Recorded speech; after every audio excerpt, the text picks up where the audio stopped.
Welcome back to the Power of You Summit. I am your host, Phyllis King, and today our very special guest expert is Neale Donald Walsch, who is best known for his groundbreaking book, Conversations with God, which has been translated into 37 different languages. And 7 of those books have made it to the New York Times Bestseller List. He has a new book coming out called God Talk, and I know we're going to visit again in January to talk all about that book. But for today, we're going to talk about many other topics related to self-empowerment, spirituality, and divinity. Neale, thank you so much for being here today. It's wonderful to see you. And I guess I always love to begin hearing about people's evolution, and specifically yours, before conversations with God. Well, gosh, I had about 7 or 8 different careers that I just reveled in, each one of which I thought was going to be what I would do for the rest of my life. But then, things would change. I started off as a newspaper reporter, and then I became the managing editor of a newspaper in Maryland, in a place called Annapolis, Maryland. Yeah. Then I wound up I decided to become a photographer. So I did some portrait photography for about 1.5 years. I was a musician. I played drums, traps in a band for a while. But then I thought, I really don't want to, spend the rest of my life in the music industry. So then I got into broadcasting, into radio, and I wound up spending almost 14 or 15 years as a professional in the broadcast industry. I was a disc jockey for a while, and then a news director of a radio station. Oh my goodness. Then I had my own nationally syndicated talk show on the talk radio network for a couple of years. So I did that for a while. So I had all these different, ways of bringing income into my life, each one of which I loved. I just loved everything I was doing. But I just didn't feel fulfilled in the totality of my life. Mm-hmm. But those are the things that I love to do. And I was, one of the lucky ones who got to do what he really loved to do 90% of the time in my life. I had only one job that I did really enjoy. And that lasted about 8 or 9 months. And I just said, no, I'm not doing it. And I left. And so I've been very, very, very, very lucky, just extremely lucky in my life. Wow. So were there, you said there were spiritual leanings before Conversations with God? I mean, did you dabble in different things or? Well, yes. And I just, since I was really 7 years old, honestly, I was raised in a Roman Catholic family. So I was imbued with, the awareness of there's this entity that was called God. And I was given a lot of teachings and doctrines and dogmas about God in my Roman Catholic upbringing, some of which I've discovered or come to an inner feeling to not really fit with me as being, the complete truth about God. I think there's something missing there, but it did give me a sense that, okay, there's more going on here than meets the eye. Yes. And so that, and I'm so grateful for that because it gave me an awareness of life is larger than I thought it was, and there's more at play here. Mm-hmm. So yes, and then I became very curious about that aspect of life, and even as I was engaging in these other careers from the age of 19 onward, I did dabble. I would read a little bit in the Quran. I'd read the Bhagavad Gita. I read a little bit in the Book of Mormon. I never really read through the entire documents, but I would, look here and look there. I was trying to find a place where I could feel comfortable in my relationship with God. I became a church-going Presbyterian for about 2 or 3 years. I almost went to Princeton Theological Seminary. The church that I was working with, I was a lay reader there, and they were willing to send me. They were willing to send me to Princeton and foot the bill, because the pastor there felt that I could be wonderful, but they were going to foot the bill if I agreed to come back to the church and serve as an assistant minister, and I agreed to that. But as it turned out, I never really followed through. And because as I got deeper and deeper into Presbyterian theology, again, I realized, gosh, there are some fundamental points that I simply don't find comfortable. I don't agree with them inside of my soul. So I kind of left that particular discipline, but I continued to look. I looked at Judaism, I looked at Islam, I looked at, there are 4,200 religions. I didn't know that was the number, but yes, 4,200 faith traditions on the face of the earth right now, being practiced on the earth today. And so I looked at the 8 or 9 largest ones, but I just couldn't get comfortable. So I said, with God, and with what the world was saying to me about God. So, frankly, I set it aside for a few years, somewhere around my 25th or 27th birthday. I just said, okay, enough. And I dropped the subject and got on with my life, if you please. And only after I turned 50, somewhere around 53 or 54, did I really realize, that there was a huge emptiness in my life, and that I wanted to fill that. I wanted to get back to where I was when I was 18 or 19, looking deeply at these questions. And that's when of course, it didn't hurt that I was living on the sidewalk. I had lost everything in my life.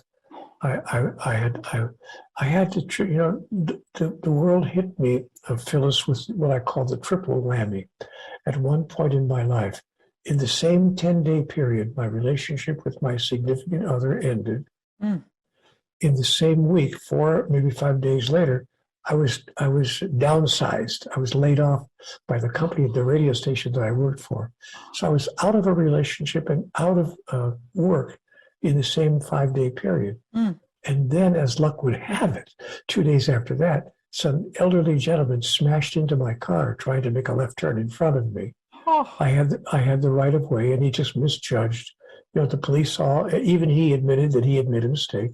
So, but I was hospitalized, and I had a broken neck, and I had a 3/4 inch of Walsh fracture, not a hairline fracture, but a 3/4 inch of Walsh fracture of the 7th cervical vertebrae posteriorly. In other words, that's a fracture big enough to put a pencil through. Huge fracture in my neck. And the doctor said to me, you have no right to be alive. People who suffer this kind of a huge break in their neck because of spinal cord implications and so forth, they're very, very fortunate to live through it. You're 1 in 1,000, and you're not even paralyzed. He says it's unheard of. But he looked me in the face, the surgeon looked at me in the face. So what are you going to do with the rest of your life? Because you've been given. Wow. But I wound up, I had to live on the sidewalk because nobody would hire me. I was walking around wearing a collar, what they call a Philadelphia collar. It's a therapeutic device that keeps your head up because my neck could not support my head. The doctor said, think of a basketball on the head of a pin. That's what's going on right now. Your neck can't support your head. You will not take off this device until I tell you to. I had to wear that for 24 hours a day, sleeping, showering, whatever. For a year and a half. Nobody would hire me. I looked for any kind of job, receptionist at the front desk of a hotel. I applied to be a janitorial assistant in a school. I went to a supermarket and I said, look, I'll stock the shelves. I'll do anything. I don't have any money. And I ran out of my savings. I ran out of money. And finally, my landlord said, I can't do it. I hate to do it to you, but I can't keep you here. Oh my goodness. You're 3 months behind in your rent. I've got to ask you to leave. Wow. And I had nowhere to go. Wow. I wound up living on the sidewalk. I put my few possessions into a storage bin and gave them $30 or $40 for a month's storage. And then, little did I know it, I thought I'll find something. No. A year later, I was still sleeping on the concrete and walking the streets with nowhere to live. Dealing with the weather, whatever it was. I had a little tent that I was given, so I was able to stay in the tent. So the rain wasn't falling on me, but the cold was permeating that tent. So winter, summer, spring, and fall, I'm in that tent for a year. And that caused me, of course, if you want to really get a liberal education, live on the sidewalk for a year. Wow. It's the great American nightmare. So I had, this interesting life Phyllis, of the highs of success in my business, in my life, as a talk show host and all the rest. And then suddenly I'm a street person. And I'm walking up to people, Phyllis, one at a time. I can't wash my hair. I have no place to do it. If I did have any place to do it, I couldn't spend $1.39 for a shampoo because I had no money at all. I'd wake up every day with not a penny to my name and have to approach people on the street and say, could you help a person in trouble, a little down on my luck? And some people would walk right by me and say nothing. Some people would wave their arm at me and say, oh, get a job. And then there were some people who would reach into their pocket and say, here, pal. And they'd give me a few quarters or a dollar bill, or maybe every so often somebody would slip me a 5 or a 10. And at the end of each day, if I was lucky, I had enough pulled together that I could go and grab a hamburger and some French fries and get through another day. But I lived that way for a solid year of my life. And that's at the end of that adventure, when I finally found a job. I was able to get a job somewhere at a small little radio station that was hiring a weekend fill-in person. So I got a part-time job weekends, but to me, that was a fortune. I was making, I think, $600 a month, but that was a fortune for me. Right. And you have to understand this, of course, was also 20, 25, 30 years ago, when $600 a month was more than it is now. And I was able to rent a little tiny little one-bedroom apartment behind someone's big fancy house of a very wealthy couple that had a grandma apartment out and back. And they leased it to me for like $200 or $300 a month, as I recall. So I had enough money to put a little bit of food in the house, but that was about it. And I woke up one morning at 4:30 in the morning and I thought, okay, what does it take to make life work? Come on, God, give me a break. What have I done wrong? I obeyed all the rules, maybe not all of them, but most of them. Help me out here. What have I done wrong? And why am I being landed on this way? And what do I need to do to make life work? Yes. And I began writing, honestly. I sat down at my dining room table. It's just a 2-room apartment, a living room. I call it a dining room. It's just an area where I had a table. And I wrote there, what does it take to make life work? I had a yellow legal pad. Yeah. What does it take? I was so angry. Yes. Tell me the rules. I remember writing, tell me the rules. I'll play. I promise I'll play. Just give me the damn rules. Yes. And that's when I began receiving this information. You really are. I remember the first message I received. I said, Neale, do you really want answers? Yes, I read that. Yeah. To all of these questions, or are you just venting? And I said, well, yeah, I am venting, but if you'd like to have, if you got any answers, I'd sure say I'd like to know what they are. Yes. And she said, wouldn't you rather be sure as heaven? Right. And I said, so, okay, now what's that supposed to mean? And there began a two-way dialogue that answered every question I ever had about life, about work, about livelihood, about health, about relationships, about sexuality, about parenting, about creativity, about every aspect of life. I just kept on piling on the questions, and I was receiving answers, and I was writing them all down because I thought, at the beginning, this is fascinating. Where's this coming from? Answers I never even dreamt of. I was being told things, like, just to give you one example, there's no such thing as right and wrong. Neale, there's no such thing as right and wrong. There's only what works and what does not work, given what it is you're trying to do. That was one of hundreds of answers that were so outside of what I had been taught and what I had learned that I began keeping a record of it, a written record, which ultimately became a book called Conversations with God. Well, and I have the one that's the trilogy. Well, you can see I have some stickies here. This is an experience. This is not a read. I think once you dive in, well, for me, it's an experience. I mean, I'm reading it, but I'm experiencing something as I go through it. And the one thing that I didn't yellow mark here is the question I'm going to ask or try to ask.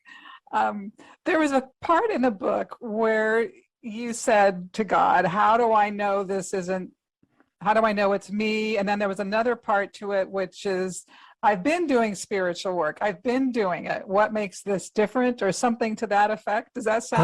How do I know this is not my imagination? Yes. And God then you've said, already been doing spiritual work, and God said something to the effect, well, not really. You haven't really. And then I was thinking, is this me? But anyhow, I guess that's part of my question. What were you doing that you thought was spiritual work that wasn't, that turned into spiritual work? you know, I'd go to a lecture now and then, or read a passage in a book, or pick up something that I thought might be interested in, but I never had the discipline to read it from cover to cover. Oh, I would dive in and read a little bit of this. Maybe I took a workshop once to try to get, but I was just, God said to me, you're just dabbling. Surely you don't call this dabbling, doing your spiritual work. So I was called out, I was just really called out on it. okay. And God wasn't making me wrong, but just for the sake of accuracy. She was like letting me know, Neale, really.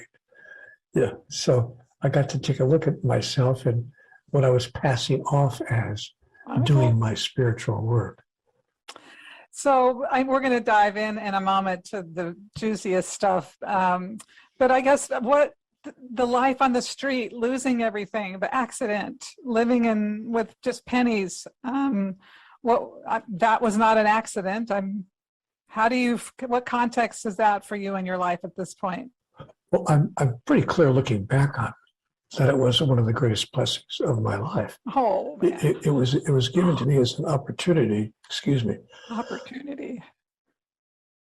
It was given to me as an opportunity for me to decide and to declare, to express and to fulfill, to become and to experience, to demonstrate who I really am. And I had to, I see, again, looking back on it, I see that I had to really find myself in a position where I had to let go of every expectation, every possession, everything I ever wanted or thought I needed, everything that I thought was going to be the source of my happiness in life. I had to be down to ground zero. I literally had one pair of pants, a pair of jeans, 2 shirts, a pair of shoes, and that was the sum total of my earthly possessions. And so I realized, this is what it means. I was on the street. I had no way of getting from place to place. Finally, after I got my part-time job, I was able to afford a little jalopy, and I managed to go to a used car dealer and get the worst car on the lot for a few $100s. At least it got me from place to place. But for most of that year, I was on foot. I couldn't go from place to place. Mm-hmm. So to make matters worse, at one point I had a car and it was stolen. Oh, yeah, my car was actually stolen from the street, and I called the police, and I went to a phone booth. I had a dime, and I put the dime in, and I called the police. I said that my car's been stolen. The guy said, "How long? When did you notice it missing?" I said, "Well, last night." He said, "Last night," because this was the next morning around 9 o'clock. He said, "It's long gone by now, my friend. Mm-hmm. If you're talking about 12 hours and 14 hours ago, that car has been parted out." It's been torn apart and sold for the parts. Mm-hmm.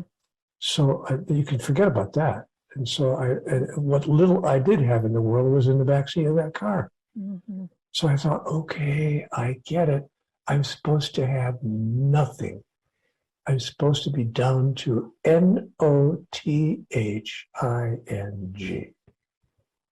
And I was not a young man. It's not like 36 or 24. I was 53 years old. Mm-hmm. And I was experiencing this, and I thought, terrific.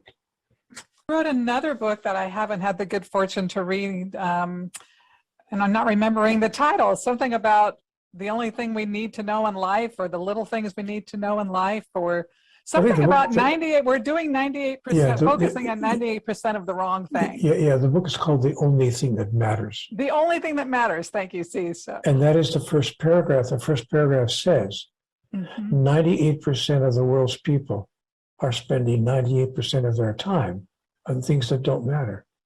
And only if you've lived on the sidewalk for a year can you have that perspective. That's what I'm saying when I say it changed my entire perspective. Because after that, what I decided was really important in my life and what I was willing to spend my emotional and physical energy on, that list got to be very, very small. I wasn't battered about anymore by, the emotional ups and downs of life. Does she love me? Does she not? Will she say yes when I ask her to go out to dinner? Will I get the job? Will I have this? Will I have that? Can I afford the car? All of a sudden, nothing mattered. I mean, that used to matter. And I wound up putting that all later in a book called The Only Thing That Matters. Because I refused to be one of those 98% of the world's people that were spending 98% of their time on things that simply don't matter. What matters? Who I experience myself as being in this moment now. Who I experience myself as being. And I don't mean an occupation, radio talk show host or reporter or whatever. I mean, how do I experience myself as being? Am I being gentle? Am I being kind? Am I being compassionate? Am I being wise? Am I being clear? Am I being patient? Am I being forgiving? Am I being deeply understanding? Am I being a friend? And finally, am I being the epitome and the demonstration of pure love? When I could answer yes to the largest number of those questions, then I realized two amazing things. I realized one, I never felt better in my life about life than I did when I could say yes to those questions. And number two, all the things I had been striving for and straining for and stressing for in my life began falling in on me automatically, virtually without effort. And so I realized, oh, you know what? There was a guy who once said something about this. I think, as I recall, I think he said, seek ye first the kingdom of heaven, and all these things will be added unto you. And the kingdom of, and then I thought, okay, seek ye first the kingdom of heaven. What's that got to do with me being patient, kind, compassionate, caring, understanding? Then I remember something else that this guy said. He said, oh, I see you don't understand. The kingdom of heaven is within you. And you keep on looking for it somewhere outside of yourself.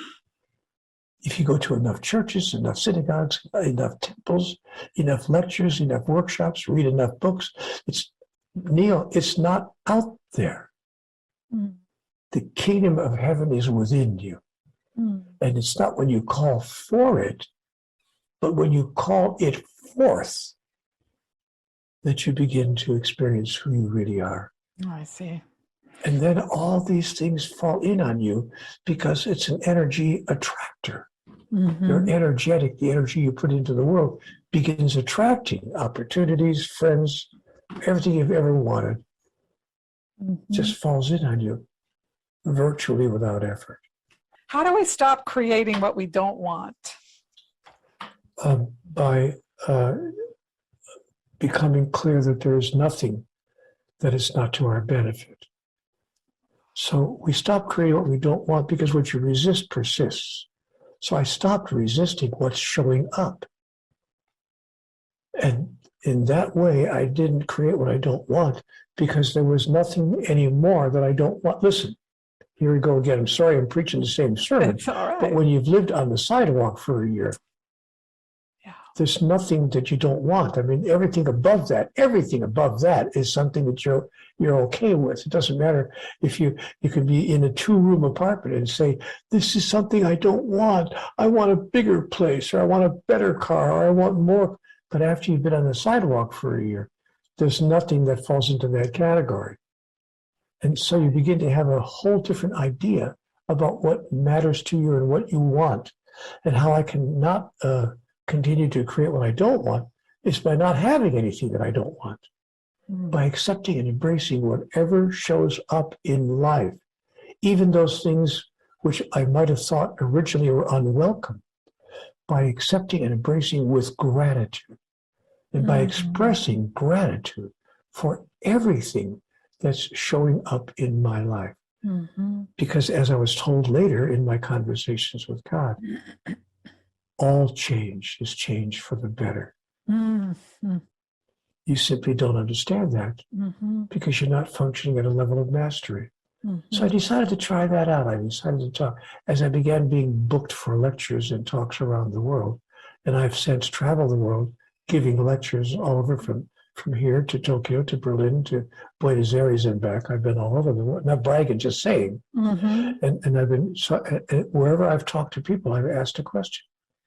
How many of you have had an experience that when it was happening, you thought was one of the worst things that could ever happen to you in your life, only to experience a few weeks or a few months or perhaps a year or two later that it was in fact one of the best things that ever happened to you in your life? How many of you have had that experience? And all the hands, 98% of the hands in the room go up. Yeah, I've had that experience. And then I said, well, you know what God said to me about that?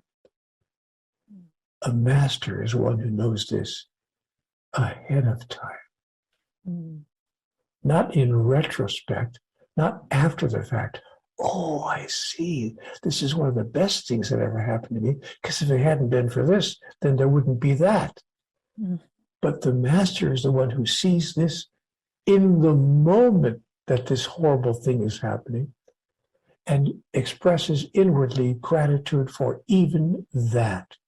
And the expression of that energy of gratitude flips the energy that you're projecting into the experience and transforms the experience itself. Those of us who haven't lived on the street, I mean, is it just practice? What does it take to not be in resistance? Because it seems so normal to do that. Or are we just natural complainers as human beings? All of us have lived on the street figuratively, maybe not literally, but all of us have had our dark night of the soul. I've never met a single person who hasn't felt they might as well be living on the street, because everything that was important to them, everything that meant anything to them, no longer has the same meaning. Even if they still have possession of it, it no longer has the same meaning. It suddenly doesn't make any difference what kind of a car is in the driveway or how big your house is, how many rooms. It doesn't matter. All of a sudden, we've all had our dark night of the soul. And so what causes us to stop resisting and to just getting into a place of allowing is surrendering to life as it is through the process of seeing, oh, I see. I came here to the realm of physicality for this purpose. You see, my dear Phyllis, there's a huge question that most people have never asked themselves. The question is, who do I think I am? Do I think I'm a physical entity? You know, like a bird in the sky or a fish in the sea? More complex, perhaps, fair enough, but a life form in physical expression. You know, I'm born, I live, I die, and that's the beginning and the end of it. Or is it possible, just possible, that I'm more than that? Is it possible that this is not who I am? That I'm not my body, that I'm not my mind? Is it possible that who I am is a spiritual being, having a body and having a mind, but having placed myself into this body with this mind in this physical realm for a particular and singular purpose, having to do with the agenda of my soul? Now, interestingly enough, with all the other disagreements they have, virtually every one of the 4,200 religions on the earth teach that. They almost all agree on that. Yes, you are a spiritual entity, and you are here to complete a spiritual agenda. So I realized, okay, there's something important for me to understand.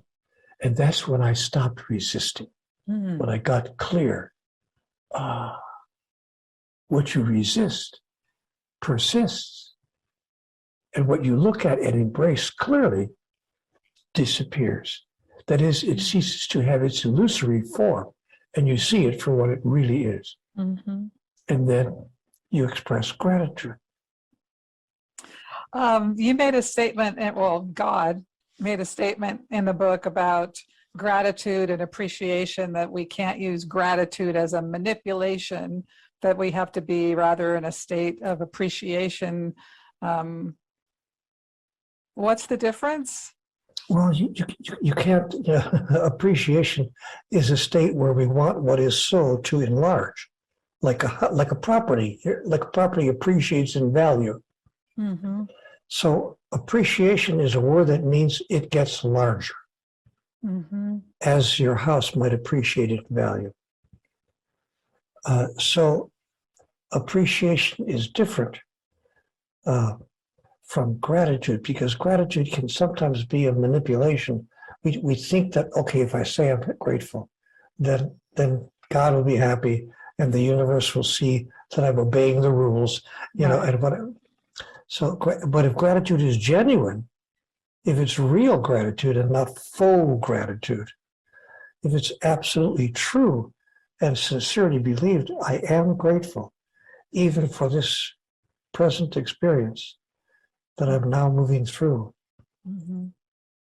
then we start to see the magic that can occur when we work closely with the energetic that is life itself. Mm-hmm.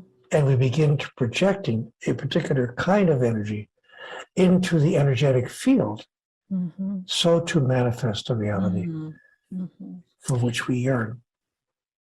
How does God appear to you?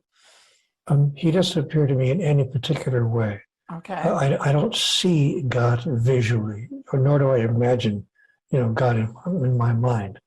I refer to God as he or she interchangeably, because I'm very clear that God does not have a gender, a cultural heritage, a particular religion. I have rejected the God of what I call the God of the brand name. So the God is not necessarily Catholic or Islam or Jewish or whatever.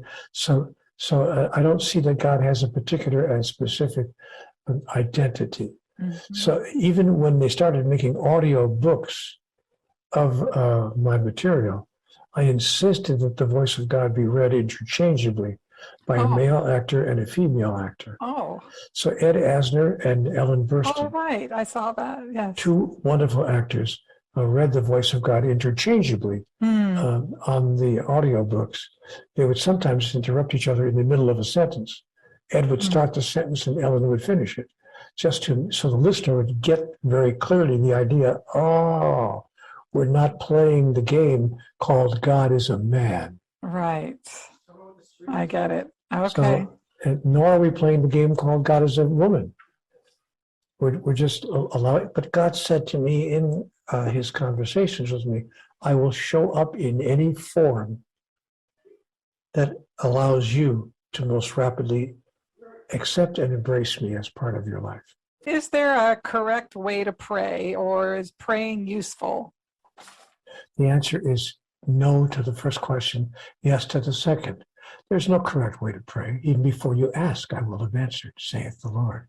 So you could just, no, there's no correct way to pray. Just a desire that wells up within us is sufficient. We don't even have to put it into words.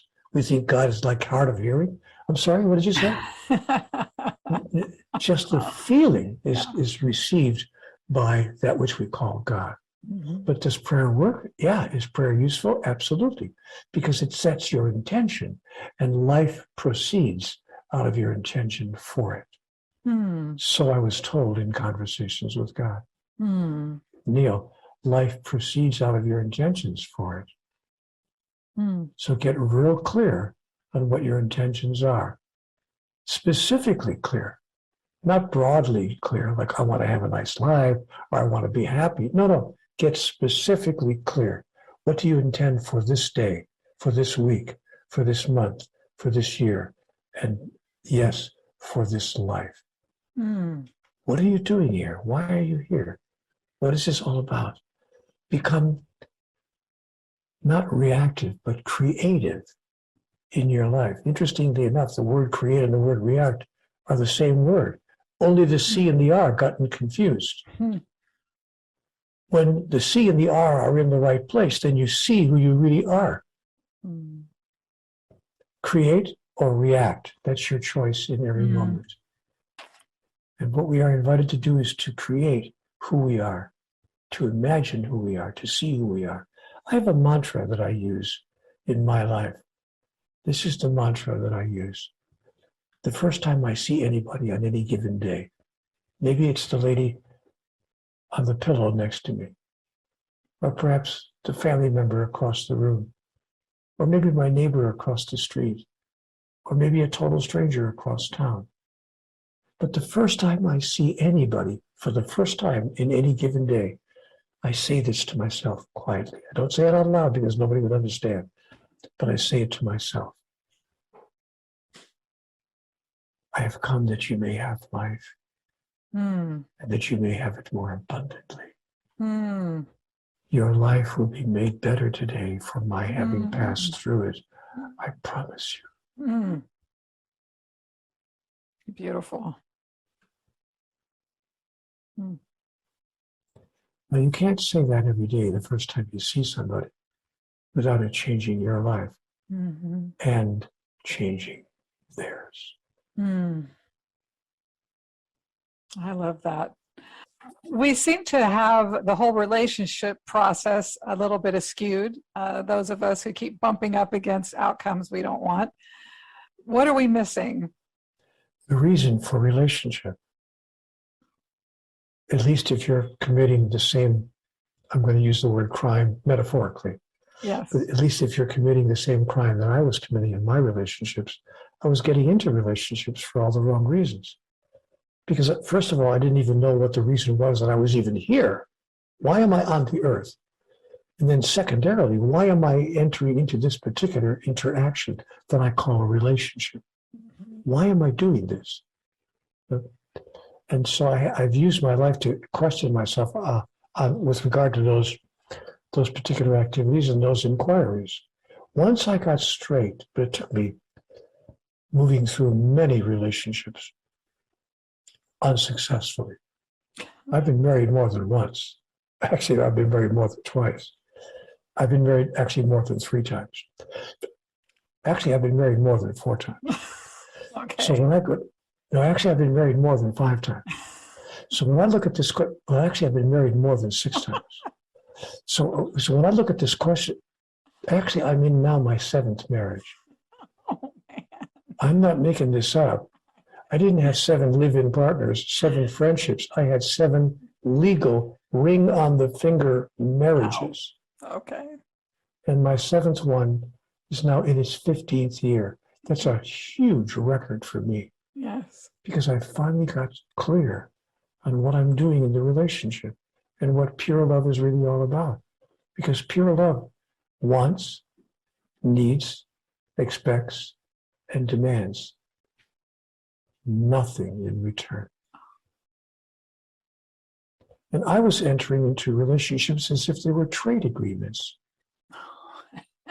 You know, like nations have trade agreements with each other. You know, Red China and Yes. they have a trade relationship with Malaysia or whatever. We have trade arrangements. So I had trade agreements with people. I'll trade you what I've got. You trade me what you've got. And on Valentine's Day, I would find the perfect Valentine's Day card. My dearest beloved, I trade you very much. Right. And I will never stop trading you. Okay. I will trade you until the end of time. Okay. But if you stop trading me, if I don't get from you what I want, need, desire, and expect from you, the deal is off.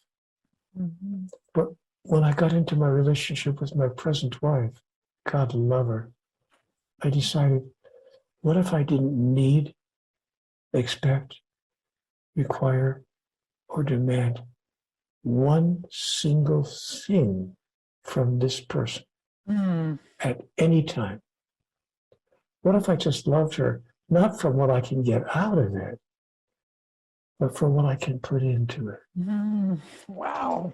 What if I saw a relationship as simply a blessed, blissful, golden opportunity to demonstrate, to express who I really am?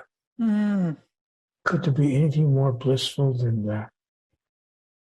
And I've discovered in this relationship with my lovely wife that nothing can even come close to what I'm now describing. My wife said something to me about 2.5 years ago that really stopped me. in my tracks because I really understood the importance of what she was saying. She had been out for the afternoon with her mom. They had been out, shopping and having lunch and so forth, having a mommy-daughter day. But she came home about 4:30 or 5 in the afternoon. She opened the front door. I was sitting in the chair. I started getting out of the chair to welcome her home. She said, no, stay where you are. I said, okay. So I sat back down. She walked over to my chair, sat on the ottoman in front of my chair, put my face in her hands, held my face in her hands, and she just looked at me and she said, "You are so safe." Sick? Safe. Oh, safe. You are Oh, so safe. oh. Mm, And I looked at her and I went, mm, I said, "What do you mean?" mm. She said, "I come home to you and you don't want, Oh, need, require, or demand anything from me. You just want to love me.